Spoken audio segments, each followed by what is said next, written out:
करावा. अरे तुझ्या हिताचं सांगतो, हित ते करावे देवाचे चिंतन करोनिया मन शुद्ध व्हावे, शुद्ध व्हावे.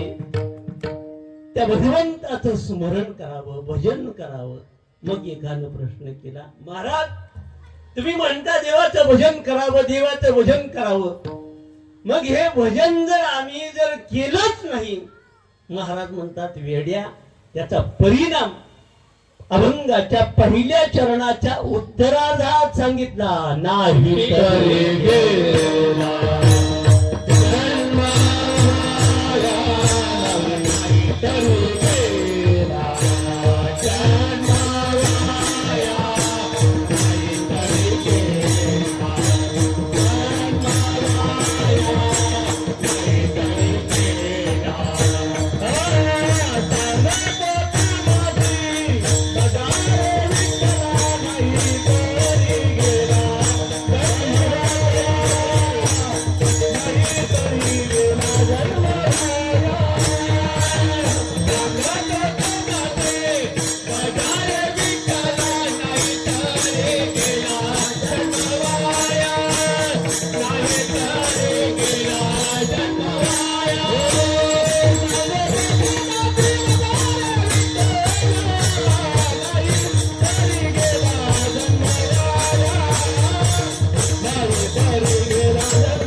महाराज म्हणतात, अरे वेड्या भजन जर नाही केलंस ना तर त्याचा परिणाम असा आहे, नाही तरी गेला जन्म वाया.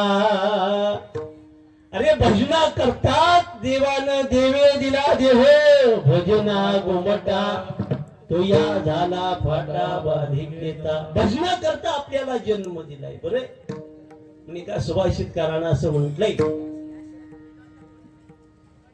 विठ्ठल विठ्ठल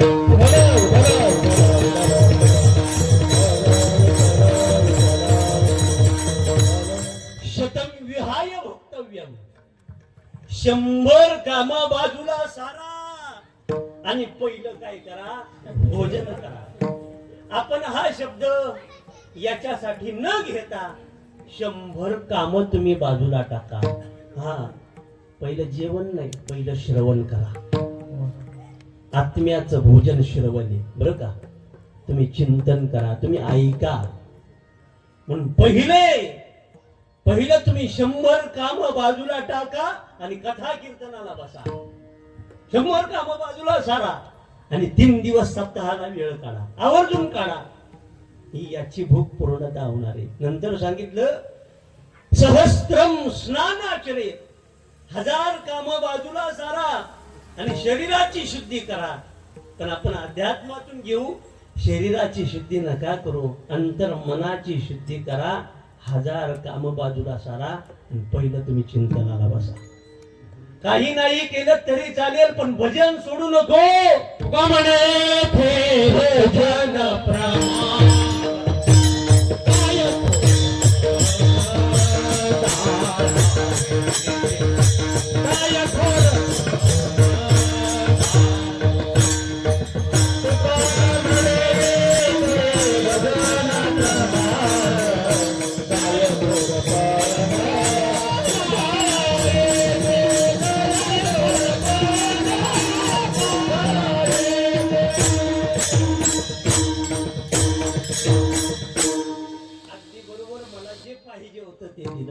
तुका म्हणे येथे भजन प्रमाण काय थोरपण जाळा याचे. 1000 काम बाजूला साराला पहिलं चिंतन करा, मनाची शुद्धता करा. कोटीम त्यक्त्वा हरी भजे. आता सगळं तुम्ही कोटी काम बाजूला सारा आणि ज्या भजना करता आपल्याला देवाने हा देह दिलाय.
जेणे हा जीव दिला दान, त्यानं दिलंय ना आपल्याला, मग आपल्याला त्याची किंमत कळाली पाहिजे.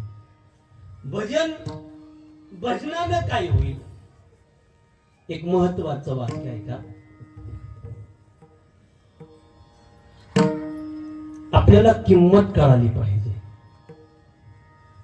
मिळालेला वेळ, मिळालेली व्यक्ती, मिळालेला पैसा आणि मिळालेलं आयुष्य वायाला घालू नका.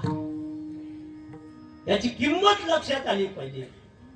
वेळ, आपण घड्याळ जर हातात घालत असाल तर घातलेलं घड्याळ हे वेळ बघण्याकरता घालू नका, तर वेळेवर चालण्याकरता.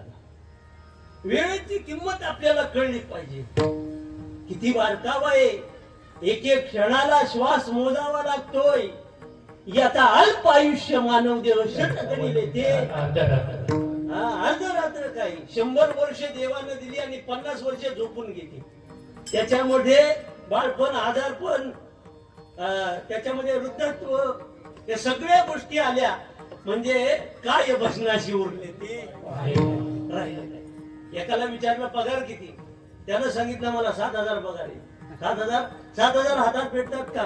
कसले म्हणे 3,500 सोसायटी कापते. राहिले किती बोला ना? 3,500. एवढं तर भेटतात का? कसलं म्हणे 2,000 रूमला भाडं द्यावं लागतं. किती भेटले? राहिले किती? 1,500 हातात भेटतात का? कसले म्हणे मुलांची ट्युशन फी भरावी लागते 1,000 रुपये. मग राहिले 500 तरी भेटतात का? अरे म्हणे घरात शिरल्या बायको ते पण काढून घेतली. काय भजनाची आयुष्याचं गणित सांगते बरं का, पगाराचं नाही सांगत. भजनाला काय माती शिल्लक राहिली का? अरे मिळालेल्या आयुष्याचा, वेळेचा, व्यक्तीचा आपल्याला कदर कळली पाहिजे. तुम्हाला एक इतिहास सांगतो, ज्याला कळालं ना तो थांबणार नाहीये. आपल्याला किंमतच कळाली नाही. या भारत देशाचा सम्राट, या सम्राटाचा मुलगा, बापानं घराच्या बाहेर कधी काढलं नाही. वयाचं 20-21 वर्ष घरातच दाबून ठेवलं का? एका साधू महात्म्यानं असं सांगितलेलं की याला जर घराच्या बाहेर काढशील तर हा संन्याशाचा राजा होईल, आणि घरात ठेवशील त्या भारताचा सम्राट होईल. त्यानं विचार केला, वर्षानं, किती अनेक वर्षानं झालेला मुलगा आहे, हा देश सांभाळणारा पाहिजे, साधू सांभाळणारा नकोय. याला साधू बनवायचं नाही, मग याला गृहस्थी बनवायचं, याला संसारिक बनवायचं. मग निर्णय घेतला. वयाचे 20-21 वर्ष घरात डांबून ठेवलं, म्हणजे भोग, विलास, ऐश्वर या सगळ्यामध्ये त्याला अडकवलं. झाडाचं पान गळून पडलं तरी मुलाने विचारू नये हे का पडलं, एवढं त्याला आतमध्ये ठेवलं, विषयामध्ये अडकवलं. त्याला बुद्धी चालली पाहिजे असं कधीच केलं नाही. एक दिवस 20-21 वर्ष झाल्यानंतर वडिलांनी विचार केला, थोडं याला बाहेर फेरफटका मारून यावा. म्हणून सांगितलं, तू एक काम कर, बाहेर तरुणांचा मेळावा आहे, त्या मेळाव्याच्या उद्घाटनाला तुला जावं लागेल. आणि मग उद्घाटनाला जाण्याकरता मुलाला बाहेर काढलं. मुलगा, राजाचा मुलगा, भोग ऐश्वर्य संपन्न, दागिने घालून तो मुलगा निघाला. घराच्या बाहेर पडला, रथ तयार झाला, सारथी रथामध्ये बसला, मागे राजाचा मुलगा. कधी पाहिलेलं नव्हतं ते दृश्य त्याला दिसायला लागलं. बऱ्याच अंतरावरती गेला, आणि बऱ्याच अंतरावरती गेल्यानंतर त्यानं एक प्राणी पाहिला आणि आपल्या सारथ्याला विचारलं, हा प्राणी कोणता आहे? प्राणी कोण असेल? सारथ्यानं सांगितलं, अरे तरुण अवस्थेमधून वृद्धावस्थेकडे होणारा प्रवास म्हणजे हा प्राणी आहे. शरीर वाकलेलं, अंगामध्ये प्राण नाही, शक्ती नाही, चेहऱ्यावरती सुरकुत्या पडल्या, मनात कसले तरी विचार आहेत, हातामध्ये काठी आहे. अत्यंत क्षीण झालेला, जर्जर झालेला तो मनुष्य, तो प्राणी, म्हातारा मनुष्य रस्त्याने वाकत चाललेला. त्यानं पाहिलं, हा प्राणी कोण आहे? म्हणे आपल्या अवस्थेमध्ये या तारुण्यातून आपल्याला या अवस्थेमध्ये जायचे की वृद्धापकाळ कठीण अवस्था असते. गावातली माणसं साथ सोडतात, विशेष नाही. शेजारची माणसं साथ सोडतात, विशेष नाही.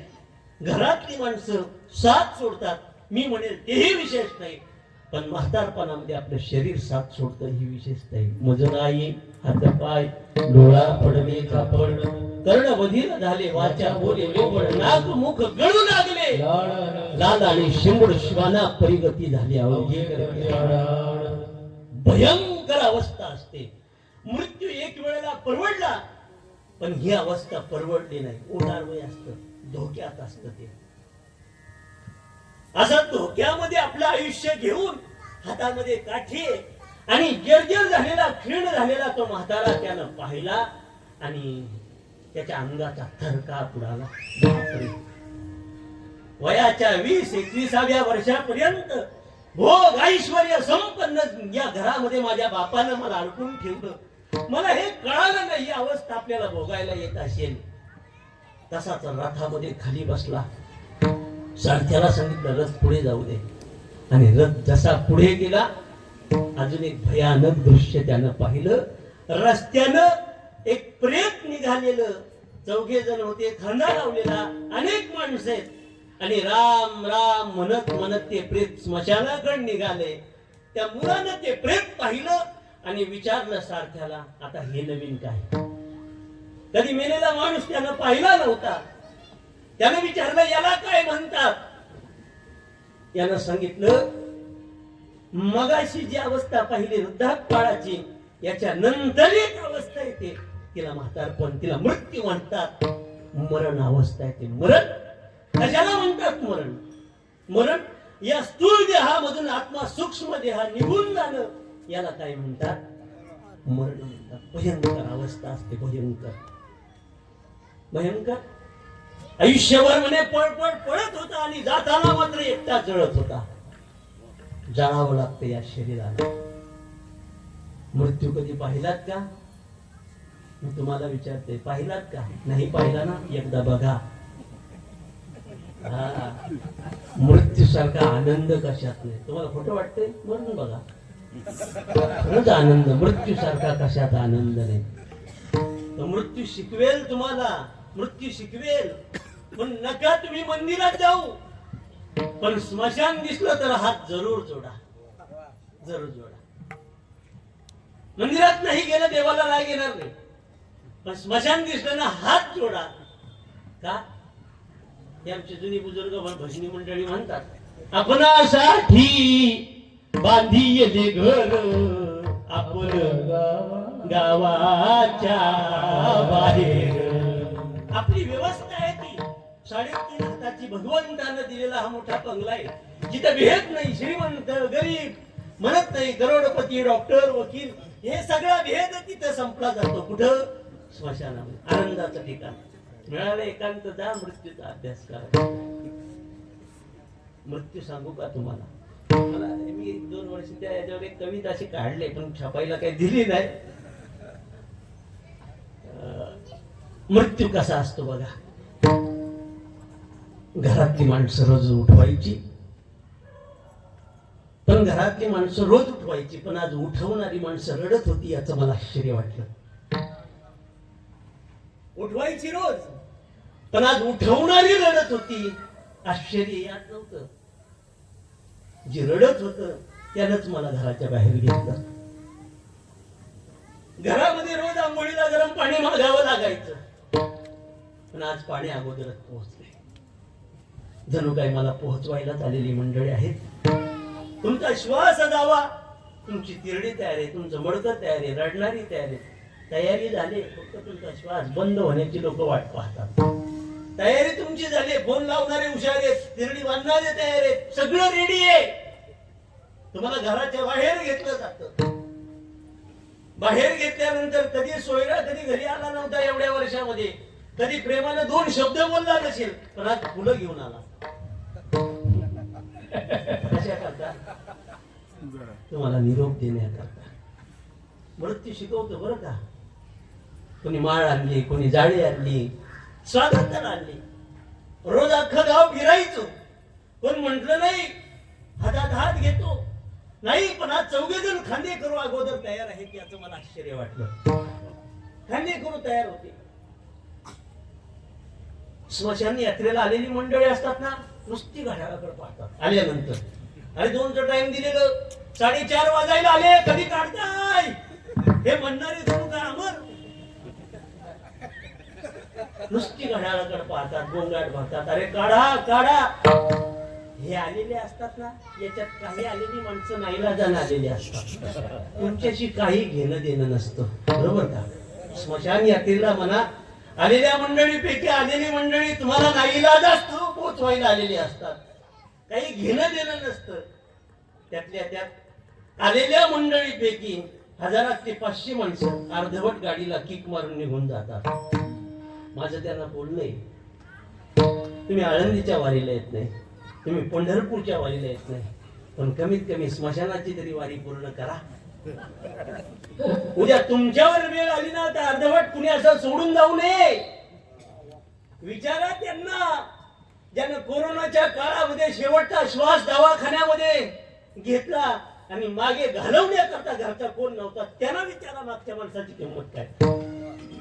त्यांना कळेल. सोडून जाऊ नका, मयत कुणाचा अर्धवट सोडून जाऊ नका. उद्या आपल्यावर परिस्थिती येईल. काही संतांनी ऑब्झर्व केले याच. मित्र आले गोत्र झाले, मित्र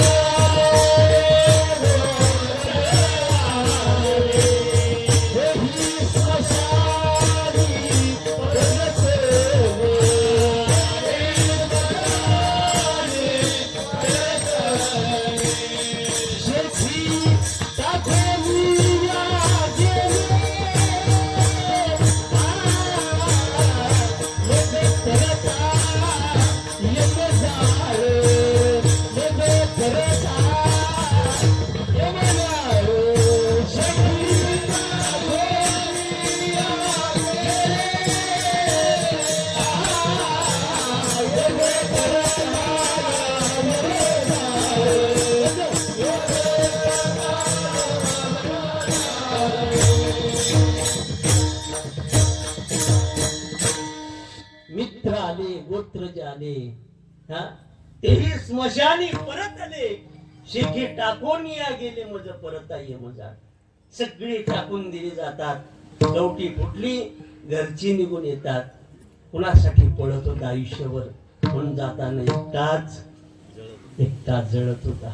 नाही कुणाचे कुणी तुझे नवे रे कोणी,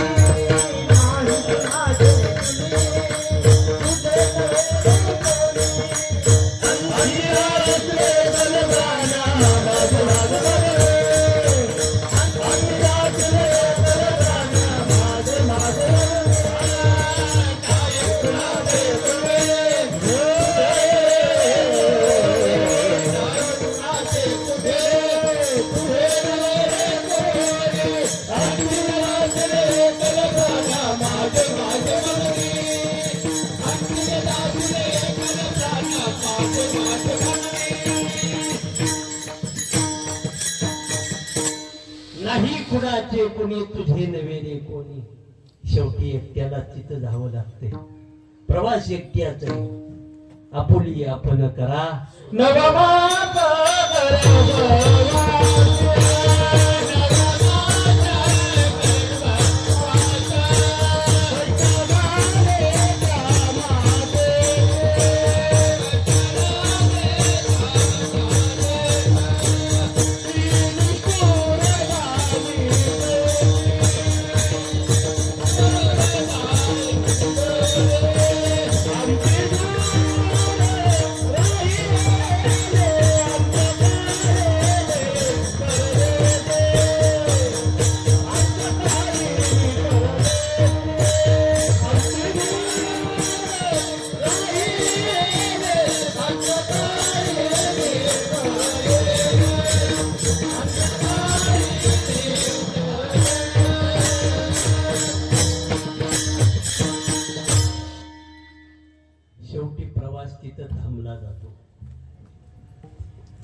मृत्यू त्या मुलानं पाहिलाय बरं का.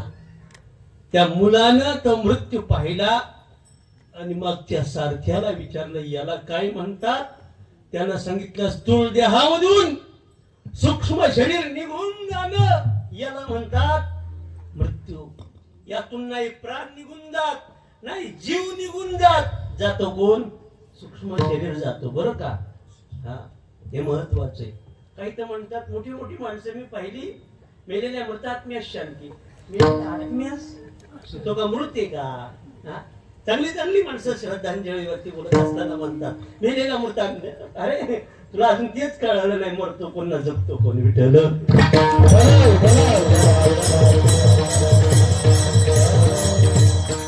त्यानं ते दृश्य पाहिलं मृत्यू पाहिला आणि मग त्यानं रथातून उडी घातली आणि तो पळत पळत पळत निघाला. तो थेट एका अरण्यात गेला. अरण्यामध्ये शोध घेतोय मला या मरणातून कोण सोडवेल. जसा राजा परीक्षित सोडतोय ना मला कोण सोडवेल. त्याचं भाग्य शुकाचार्यांनी लिहिलेलं तो मुक्त झाला. या मुलाकरता आता तो निघाला. त्यानं या मृत्यूच्या अभ्यासाकरता राना वनामध्ये प्रत्येक गोष्टीच्या अभ्यासाला सुरुवात केली. झाडाची पानं खायची फळं खायची वाहणारं पाणी प्यायचं साधना करायची जमल तसं राहायचं. आणि करता करता 2 महिने निघून गेले आणि ऐशी कर्म साम्य दशा जेत होय विरेशा तेत श्री गुरु अपैसा भेटीची गा. त्याला श्री गुरुची भेट झाली. एका महात्म्याची भेट झाली आणि त्या महात्म्याने विचारलं पोरा राजवस्त्र अंगावरती आहेत एवढे अलंकार आहेत आणि तू कशासाठी वनात आला. त्यानं उत्तर दिलं अरे राज्य टाकून गेले थोडे ते का वेळे म्हणावे. संसारी जरी सुख जोडे तरी काय सेविती गिरीकडे. राज्य टाकून गेले थोडे ते का वेळे म्हणावे. आज मला कळालं ते वेळे नव्हते. सगळ्याला सोडून राणा वनात गिरी कपारीत जे बसलेत ते वेळे नाहीयेत. मला आज अर्थ जीवनाचा कळाला. मला पहिलं उत्तर द्या तुम्ही मृत्यूला पाहिलाय का. कोणाला विचारलं. महात्म्याला विचारलं. महात्म्यानं सांगितलं अरे मृत्यू त्या मृत्यूशी रोज खेळतोय म्हणे मी. खेळता मला शिकवाल का. म्हणे का नाही शिकवणार शिकायचंय का. म्हणे ऐक बस. त्याला बसवलं आणि भगवान महादेवानं पार्वती मातेला स्मशानात राहून आपल्या चितेवर देवानं जो अभ्यास केला आणि त्या अभ्यासातून 108 सूत्र बाहेर काढले. त्याला शिवसूत्र म्हणतात. जी पार्वती मातेला सांगितली त्यातली एक विधी. या शिवसूत्राचं मोठे ग्रंथ तयार झालं बरं का. कधी वेळ मिळाला तर प्ले स्टोरला मोबाईलला तो ओपन करा. त्याचं नाव भैरव तंत्र.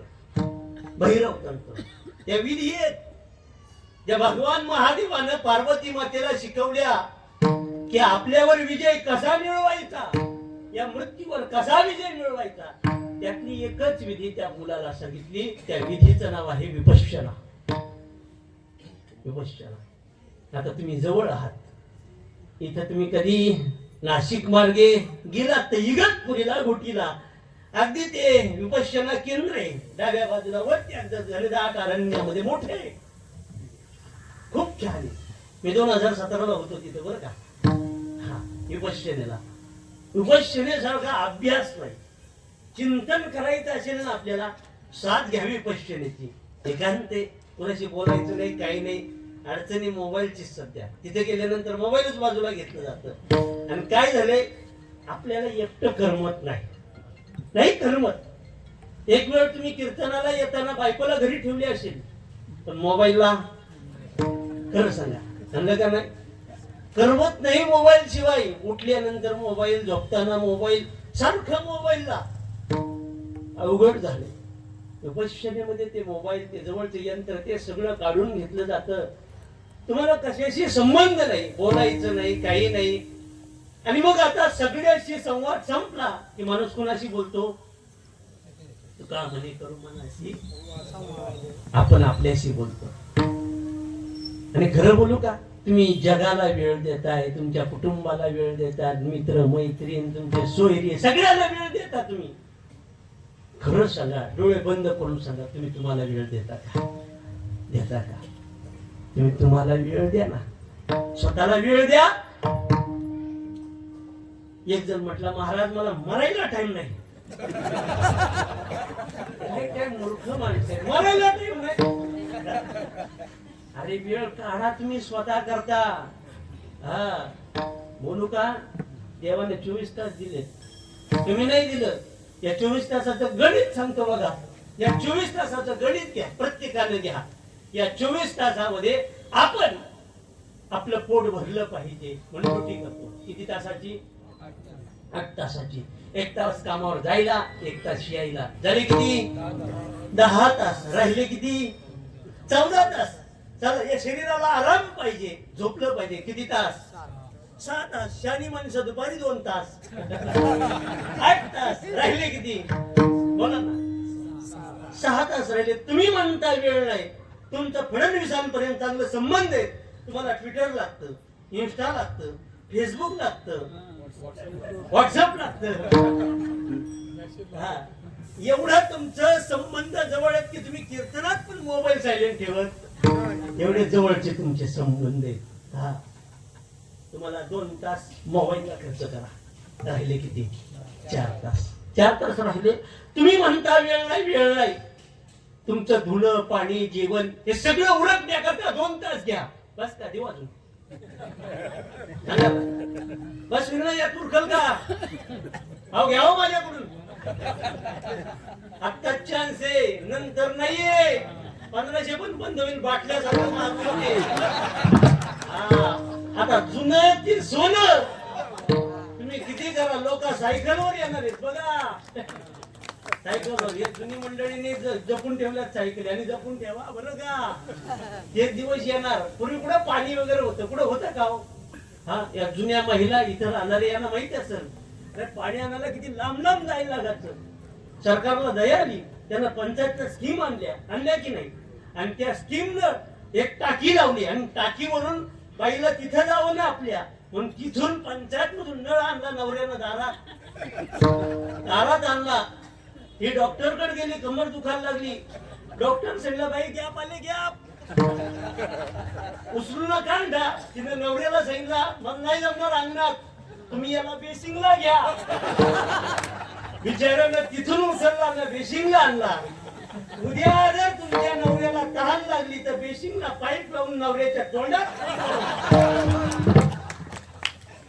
ही तुमच्या कर्माची फळं तुम्हाला भोगायला आली बरं का. लय आळशी झालेला तुम्ही. हा, सगळा गॅसवर गॅसवर गॅसवर.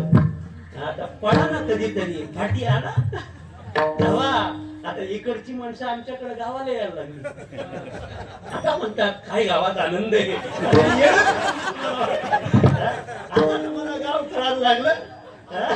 विठ्ठल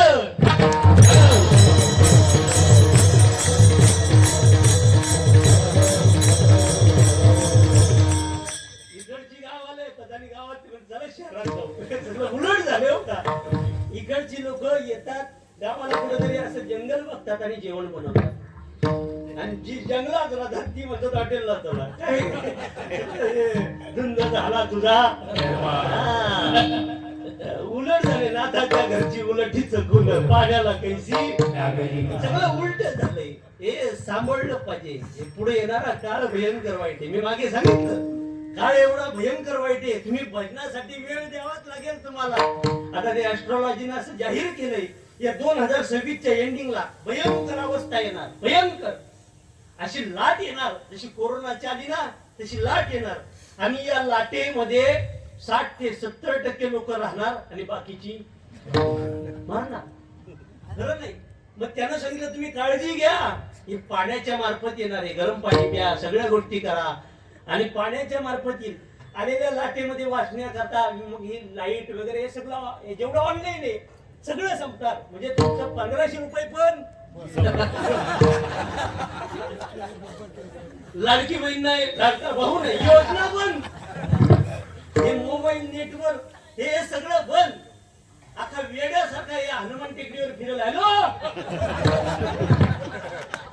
रेंज नाही, हे सगळं बंद असेल पण नुसता वेड्यासारखा तो फिरल. हॅलो वेडे होणार लोक 3 महिन्यात. पण तुम्हाला सांगतो ऑनलाईनचं सगळं एटीएम हे ते सगळं बंद होणार. कडक कडक नोटा घरात ठेवा. कडक कडक. मी तसंच सांगतो कीर्तनाला आल्यावर. म्हणजे कडक कडक. म्हणजे दिवस सांभाळून ठेवा. मी त्यांना विचारलं, मी फोन करून, काय हो एवढी भयंकर लाट येणार मग यात वाचणार कोण? त्यानं उत्तर दिलं ते घेण्यासारखे. हो का, थोडस मनाचे कान देऊन ऐका. त्यानं सांगितलं या श्री हनुमान सेवा भजनी मंडळाचा जो सप्ताह झाला त्या सप्त्याला जे जे उपस्थित राहतील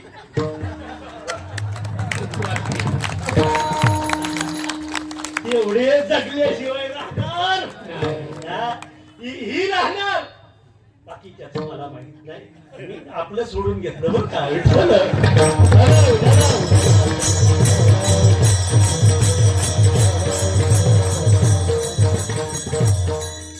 तुम्ही म्हणता वेळ नाही. तास किती राहिले आपल्याकडे? तुम्ही घड्याळाला का बघू, मी 24 तासाचं गणित सांगतोय. हा इथे या, मोहम्मदेवर या. काय म्हणतात त्याला,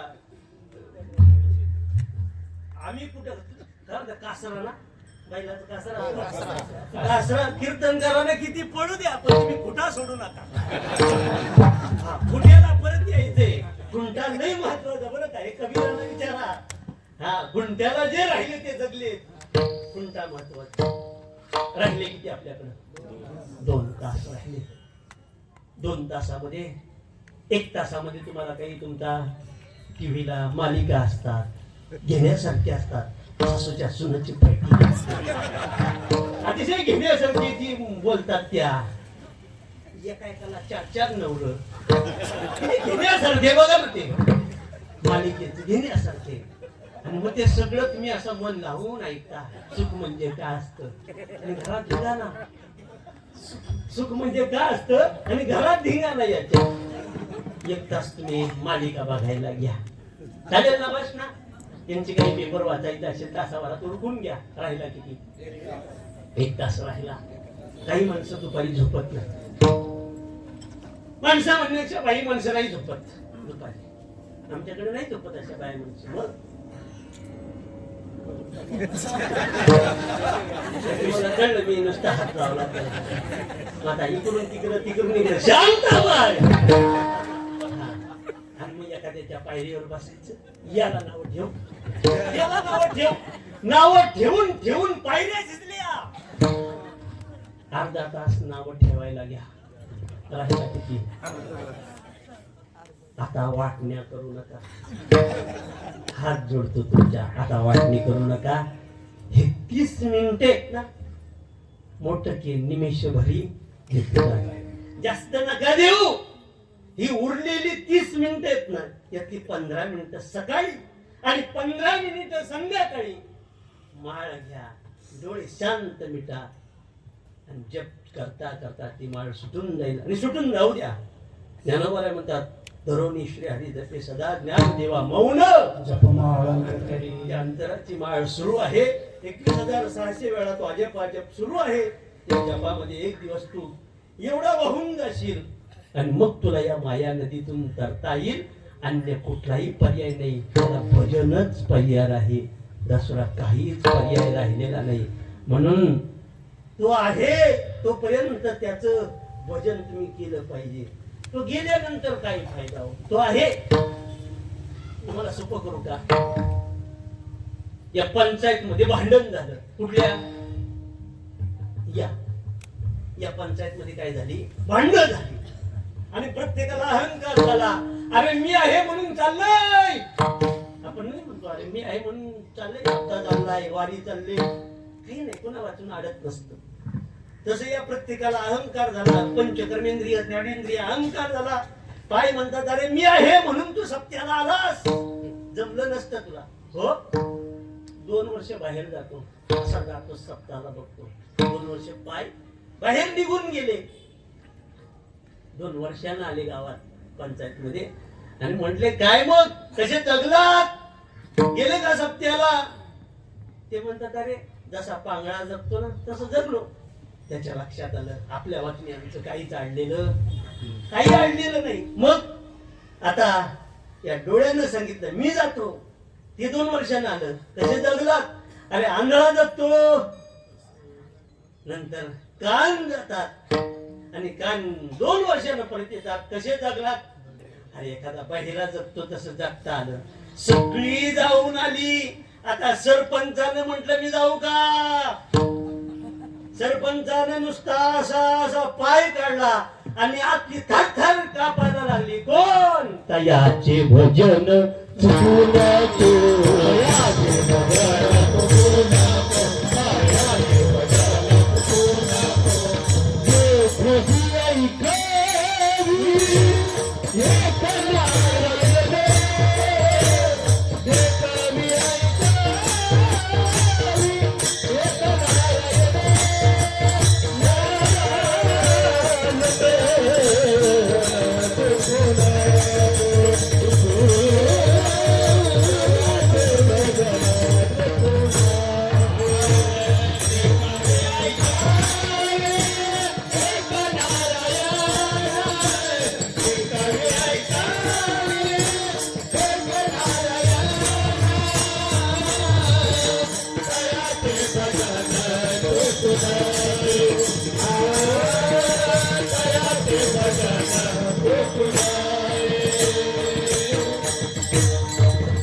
भजन चुकून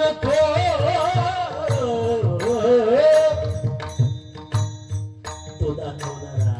त्याच्यामुळे हे आपल्याला सगळं आपण जग चालतंय. ती सत्ता आहे तोपर्यंत ओळखा, त्याचं महत्व जाणा. आणि नाही केलं नाही तरी गेला जन्म वाया, नाही तरी गेला जन्म वाया, नाही तरी गेला जन्म वाया, नाही तरी गेला. सांगते विनोदी गारे विठ्ठला, सांगते गारे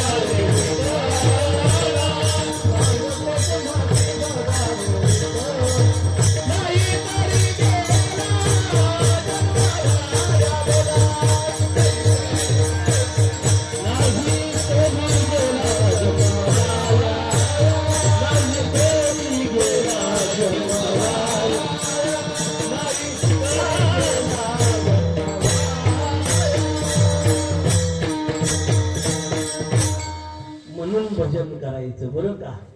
जन्म वायाला जाऊ नये. वाटतं का तुम्हाला? बोला ना.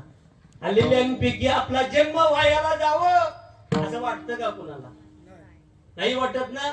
मग हात वर करा.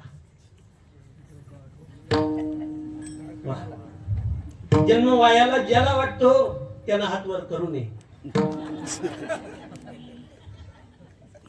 तूने हरी का नाम विठ्ठल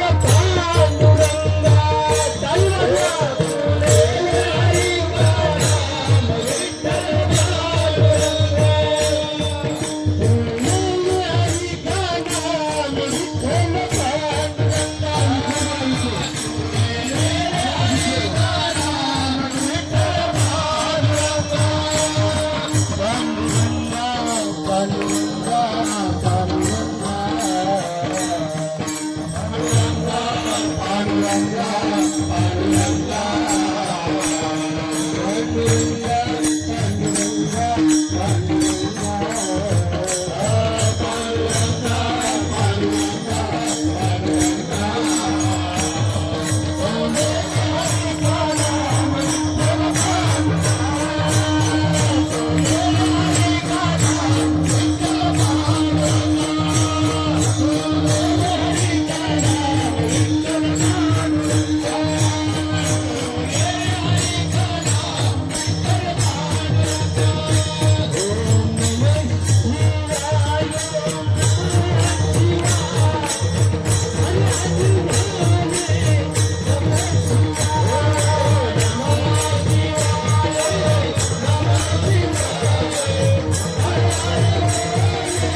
करणार का भजन आता? बोला ना, भजन करणार ना? अजून सांगू कसं करायचं? विठोबा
कविता भरोवरी दुरावी सिदुरी भवाची पुरी वहाविसी भवसागर जर करायला जाशील, संसार करायला जाशील, तर या संसाराच्या मोहामध्ये तू वाहून जाशील त्या भवसागरामध्ये. म्हणून तू भजन कर. भजनाकरता काही खर्च आहे का? काही खर्च नाही. काही न लगे येते भावाची काळे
काही न लगेच भावची कारण तुका म्हणे विठोबाची. भैरवी लावा भैरवी लावा, यात वेळ कुठे घेताय म्हणून काही न लगे त्याला काय लागतंय, डोकं लागतं डोकं. अगदी धावत्या वेळामध्ये अभंगाचा भावार्थ गुरुकृपेनं माझ्या अल्पशा बुद्धीनं आपणासमोर मी मांडण्याचा प्रयत्न केला. अनावधानाने एखादा शब्द जर कुणाच्या अंतःकरणाला लागला असेल, मुलगा म्हणून सर्वांची मी क्षमा मागतो. या कीर्तन प्रसंगी उपस्थित सर्व टाळकरी मंडळी, आमची सर्व विठ्ठल परिवारातील आलेली ही सर्व भाविक भक्तजन. आता नेमकं नाव कोणाचं घ्यावा प्रश्न आहे. तर पाटील सर त्यांचा आवर्जून फोन आहे बरं का. ते म्हणजे मी नसता केला तर परत तुम्ही कीर्तनात बोलले असते. म्हणून हे सर्व आपले साधक मंडळी परिवार आहे. अतिशय आनंदात उत्साहात हा सोहळा या ठिकाणी संपन्न होत आहे. मी भगवंताला प्रार्थना करेल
आज हरिभक्त परायण ज्ञानेश्वर महाराज पाटील खोपोले त्यांची अतिशय सुंदर अशी अभिषणीय या ठिकाणी झालेली आहे.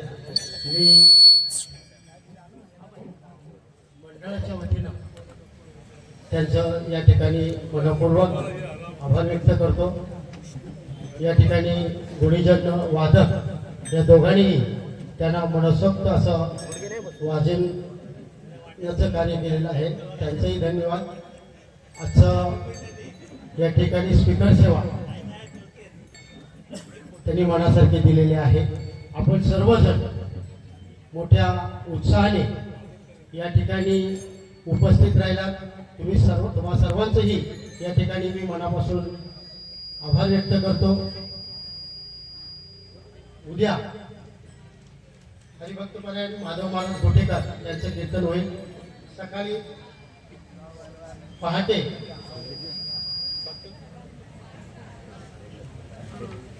येणार आहेत. उद्या आपण थोडी कार्यक्रमात बदल करतो. परवाचं ते तर मग उद्या पण दोन परवाचं होईल.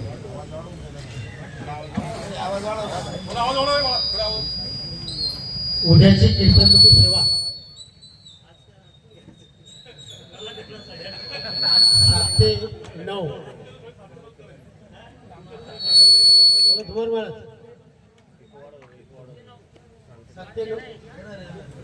7 ते 9 घेऊ, कारण तुम्हालाही उशीर होतोय असं त्यांचं म्हणणं आहे. तर श्रोत्याचा विचार करून श्रोता आणि वक्ता दोघेही तेवढेच मोलाचे आहेत आमच्यासाठी, आणि म्हणून उद्याची कीर्तनरूपी सेवा 7 ते 9 या वेळेत होणार आहे. महाराजांच्या सोबत आलेल्या सर्व गुणीजन वारकऱ्यांचं या ठिकाणी मी स्वागत करतो. तसेच हरिभक्तपरायण निमराज महाराज भोईर, प्रति पंढरपूर श्री क्षेत्र धानिवली, योगी कमलनाथ महाराज यांचे चिरंजीव या ठिकाणी उपस्थित राहिला, त्यांचेही मी मनापासून आभार व्यक्त करतो. भागवत कराळे हेही या ठिकाणी उपस्थित राहिले, त्यांचेही मी मुरबाडवरून ते आलेले आहे मंडळी, त्यांचेही मी आभार व्यक्त करतो. अजय गडगे यांचेही आभार व्यक्त करतो. शिवाय शिवाजी भोईर हेही या ठिकाणी उपस्थित राहिले, त्यांचेही मी आभार व्यक्त करतो. आणि आलेल्या टाळकऱ्यांचे, गायनाचार्यांचे मी मनापासून या ठिकाणी आभार व्यक्त करतो आणि कार्यक्रम संपला असा जाहीर करतो. सर्वांनी दुग्धपान घेतल्याशिवाय कुणीही उठू नये. सकाळी 5 ते 7 काकडा होईल.